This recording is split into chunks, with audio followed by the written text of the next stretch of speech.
Suština je da volimo zvuk sa ploče i trudimo se da bude što bolji.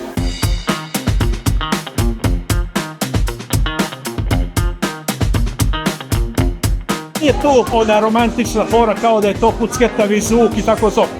To se dešava kod ploča koje su prašnjave ili koje su istrošene. Mi svi želimo da nađemo što bolju ploču, što čistiji zvuk sa ploče i da ga sačuvamo. Koje će nastoje čuvanje ploča.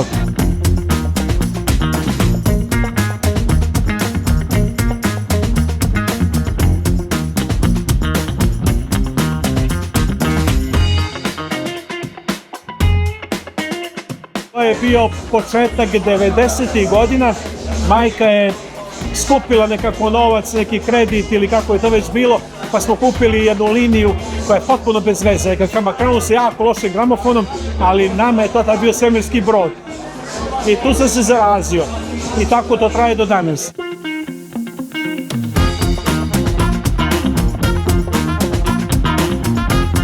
Znam da je to jedan od najkvalitetnijih i najboljih nosača zvuka, pa i uz dobre uređaje dobijam i najbolju reprodukciju. Taj prelazak na digitalnu eru je iz razloga što je jednostavnije i lakše doći do muzike i se može spakovati na te manje formate, na fleške, u memorije, u kompjuter i slično, ali je samim tim to otuđilo slušalca u smislu da nećete tražiti određenu pjesmu ili određeni album ako imate više desetina hiljada pjesama ili albuma.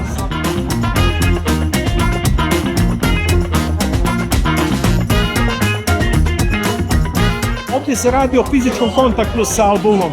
Znate, ako mi slušao Michael Jackson, određen album, ja ću ga izvući iz kolekcije, stavit ću tu ploču, pregledat ću, vidjet ću koje je izdanje, šta se nalazi na omotu, pročitat ću nešto.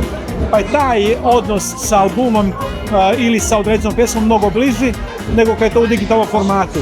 Nije sve na tome da se klikne, nego da budemo malo i upoznati sa detaljima.